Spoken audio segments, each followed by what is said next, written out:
Assalamualaikum dan salam Sarawakku sayang. Buletin UKAS edisi tengah hari 31 Mei 2021 bersama saya Hafizah Munirah Mahram. Tumpuan berita, Kerajaan Gabungan Parti Sarawak GPS akan melakukan yang terbaik untuk rakyat negeri ini bagi menangani pandemik COVID-19 di Sarawak. Ketua Menteri Sarawak Datuk Patinggi Dr. Abang Abdul Rahman Zohari Tun Datuk Abang Openg berkata, setakat Mei ini Kerajaan Sarawak telah membelanjakan sejumlah RM242 juta untuk memutuskan rantaian penularan COVID-19. Menurut beliau, perbelanjaan itu termasuk kos kuarantin, bekalan makanan, logistik peralatan dan sebagainya, dan ia tidak termasuk bantuan khas Sarawakku Sayang BKSS 1.0 sehingga BKSS 5.0 sebanyak RM3 bilion untuk meringankan beban rakyat akibat pandemik ini. Dalam perutusan Hari Gawai Dayak 2021 pada Ahad, beliau turut memberi jaminan sebagai Ketua Pentadbiran Negeri, Kerajaan GPS akan melakukan yang terbaik bagi menangani pandemik COVID-19 di Sarawak. Malah tegas beliau berani menyatakan bahawa tiada negeri yang memperuntukkan bantuan khas sebanyak yang telah diperuntukkan di bawah BKSS 1.0 hingga BKSS 5.0 berjumlah RM2.6 bilion dan tiada negeri yang menanggung kos kuarantin untuk rakyatnya dan tiada negeri yang membuat perolehan vaksinnya sendiri. Dalam pada itu, Ketua Menteri menegaskan kerajaan GPS juga berusaha sedaya upaya untuk memastikan program imunisasi bagi seramai 2.08 juta rakyat Sarawak berjalan lancar dan selesai menjelang Ogos tahun ini. Jelas beliau, Kerajaan Persekutuan telah memberi kelulusan kepada Kerajaan Sarawak untuk membuat perolehan vaksinnya sendiri di samping kelulusan untuk mewartakan hospital swasta sebagai pusat pemberian vaksin. Sementara itu, Ketua Menteri menambah rakyat dinasihatkan agar terus mematuhi prosedur operasi standard SOP semasa perayaan Gawai Dayak kelak. Jelasnya seperti sambutan Hari Raya Aidilfitri, ini merupakan kali kedua Gawai Dayak terpaksa diraikan dalam keadaan yang amat terhad disebabkan pandemik COVID-19 yang sedang melanda negara dan seluruh dunia. Beliau juga meminta maaf kerana ramai yang tidak dapat merayakan Gawai bersama keluarga kerana larangan rentas negeri atau rentas zon yang dikenakan demi keselamatan semua daripada bahaya COVID-19. Laporan seterusnya, masyarakat perlu bekerjasama dalam memastikan penularan wabak COVID-19 dapat dibendung dengan mematuhi prosedur operasi standard SOP yang ditetapkan kerajaan. Menurut Ahli Parlimen Bintulu Datuk Seri Tiong King Sing, masyarakat tidak perlu bergaduh disebabkan penularan COVID-19 kerana virus ini tidak nampak dan sesiapa boleh dijangkiti jika melanggar SOP. Saya punya kawan pun kena. Tadi ada punya sudah kena, bergaduh. Saya mau terus terang kepada kita, kalau kita sudah kena, mau gaduh pun tidak guna. Ini virus dari mana? Kita tidak lihat, kita tidak nampak, kita tidak boleh pegang. Paling mustahak, kita boleh bekerja sama mengikut ini SOP. Kalau kita ikut ini SOP, barulah kita bukan kata apa, boleh selamat sikit-sikit. Paling mustahak kita mesti mau jaga kita diri sendiri dulu. Kita ikut distancing, ikut SOP satu hal, tapi higienik kita mesti jaga juga. Beliau berkata demikian semasa berucap dalam operasi pematuhan SOP Gawai di rumah Raymond Plin, Gelam pada Sabtu.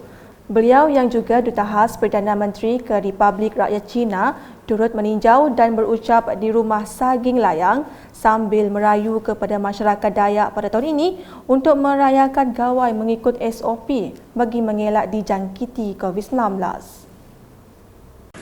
Inilah kita tidak mau rumah panjang pasal tahun ini, pasal Gawai kita dapat kluster Gawai, kita nak pihak kena nanti cuma tahun ini kita Gawai tahun masa akan datang ataupun tahun depan, tahun-tahun kita tidak dapat berkawan. Saya tahu ada orang tidak boleh terima ini keadaan, tetapi dalam masa sekarang kita tak mau terima pun mau terima untuk kebaikan diri sendiri. Selanjutnya, mengenai masyarakat Dayak yang akan meraihkan gawai, diminta untuk mematuhi SOP yang ditetapkan dan bukan hanya mematuhi SOP ketika lawatan pihak berkuasa sahaja.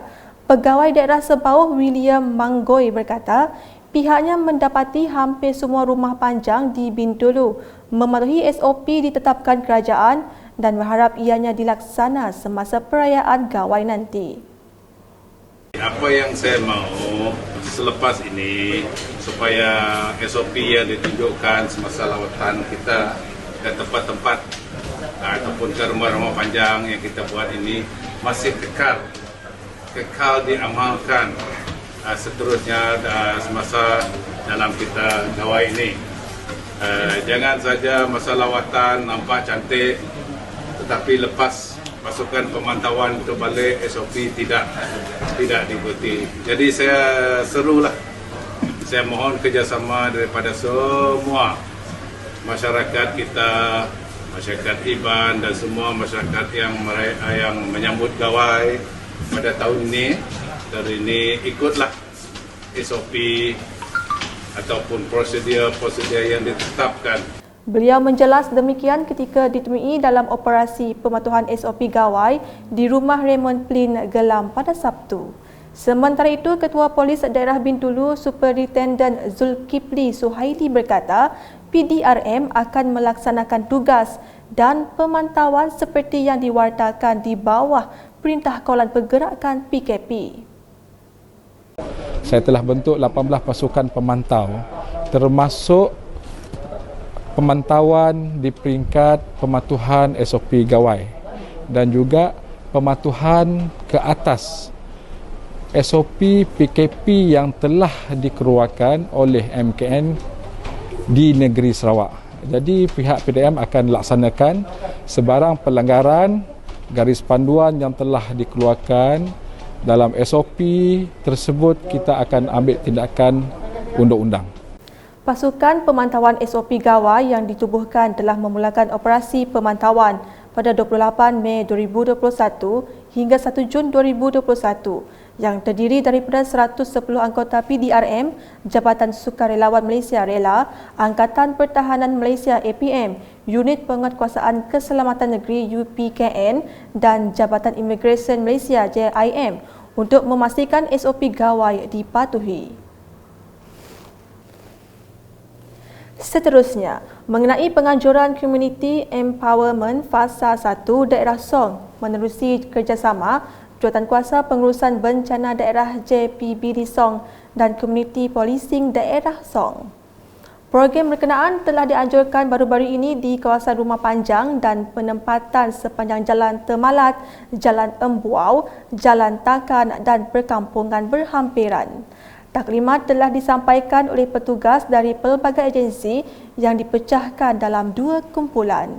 Menurut Pegawai Tadbir Pejabat Daerah Song Harry Don Bosco, program itu dianjurkan menerangkan SOP gawai Dayak dengan norma baru dan SOP PKPB kepada Jawatankuasa Kemajuan dan Keselamatan Kampung JKKK dan penduduk rumah panjang.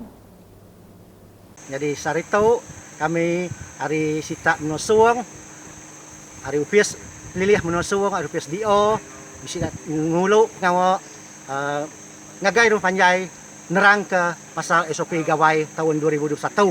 Jadi nyempulang pengawal kami tahu bisa bala hari polis IPD suang ngawa hari upis pengerai hari sita suang. Jadi kami itu tadi nyampai ke tahu kenerang ke pasal SOP gawai ti diberi perintah ngagai bala mayuah rakyat kita di rumah panjai. Harap tidak nitiah ke SOP ke dah dipadah tahu lalu kena ngurang ke atau ke ngetu ke penyerakai penyakit COVID bakal ke bisik bermenua kita kemaya hari tahu. Sementara itu, Korporal Andras Ujai Lunggan memberitahu pihak PDRM akan terus melakukan pemantauan bagi memastikan orang ramai mematuhi SOP ditetapkan. Jadi aku hari wakil hari PDRM, IPD Song, Balai Polis Song. Maka kita ketup ngerekai ke rantaian COVID-19. Polis nang memantau setiap hari pengawal rumah panjai, pasar Song, awak jaga SOP. Lebih lagi dalam masa gawai. Manakala pegawai dari Kementerian Kesihatan Malaysia KKM Andy Wilan Sigan menggesa orang ramai untuk terus mematuhi SOP semasa sambutan Hari Gawai. Mai gawai tu lah nyaga SOP kita, ngena SOP norma baru munyi ko jako Melayu tadi. Banyak kita anang mindah ngagai bilik ke bilik, tau ngagai rumah panjai bukai. Lalu ngintu gawai ba bilik kita empu. Lalu ngadu ke pengawak kita empu, ba bilik ruang bilik kita empu. Karena mindah ke bilik orang bukai. Lalu siapa ke bedau register vaksin, tahu register dulu. Sama ada ngena borang, tahu ke sistem online. Lalu siapa ke udah dikangau orang kak bejik vaksin, nganyuan derimpu ngagai tempat bejik. Anang takut, anang nangi ke jako bulak lah semua jako madah ke vaksin tu oleh munua semua. Lawan vaksin tu kena ngintu, kena nyaga pengerai kita. Lalu pengerai orang bukai ke diau ngau kita megak. Beralih ke laporan harian COVID-19, dengan Sarawak mencatatkan 513 kes baru pada Ahad, menjadikan jumlah keseluruhan kes meningkat kepada 46,675. Menurut kenyataan Jawatankuasa Pengurusan Bencana Negeri JPBNS Sarawak, sebanyak 226 atau 44.05% daripada jumlah kes ini telah dikesan di daerah Kuching dan Miri. Daerah-daerah yang merekodkan kes adalah seperti berikut.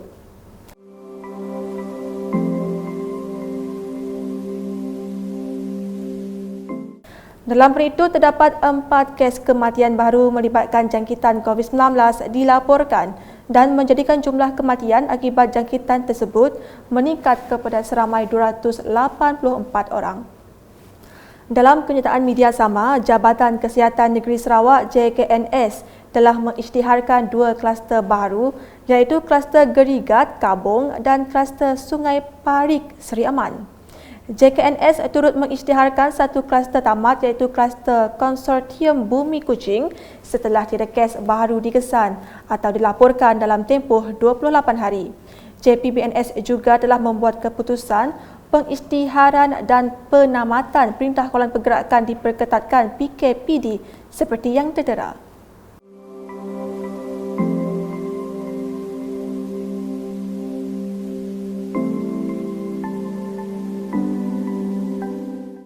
Sementara itu, pihak polis Diraja Malaysia PDRM telah mengeluarkan sebanyak 26 kompaun di daerah Kapit 13, Bintulu 7, Kuching 3, Kenawit 2 dan Lawas 1 atas kesalahan melanggar SOP seperti berikut.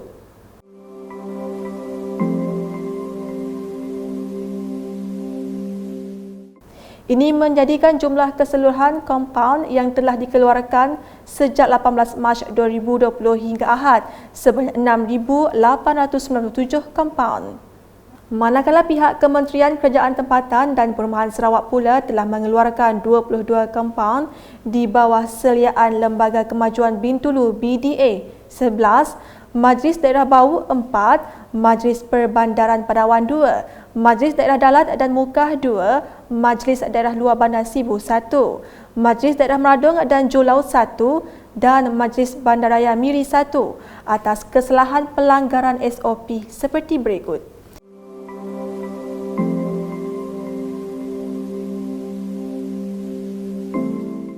Ini menjadikan jumlah keseluruhan kompaun yang telah dikeluarkan oleh PBT sejak 1 Februari 2021 hingga Ahad sebanyak 813 kompaun.